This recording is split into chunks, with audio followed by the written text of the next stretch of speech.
బంగారు కాసులున్న అపరంజి మేడలున్న అంతరించిపోయెను భువినేలిన రాజులు. నాది నాది నాది అంటూ విర్రవీగుచున్నావా? చచ్చినాక నీది అన్న దేహమైన వచ్చునా?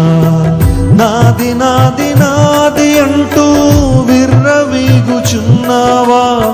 చచ్చినాక నీది అన్న దేహమైన వచ్చునా? ఇంతలోనే కనబడి అంతలోనే మాయమయ్యే అల్పమైన దానిక ఆరాటం. త్రాసు మీద ధూళి వంటి ఎత్తలేని నీటి వంటి స్వల్పమైన దానిక పోరాటం.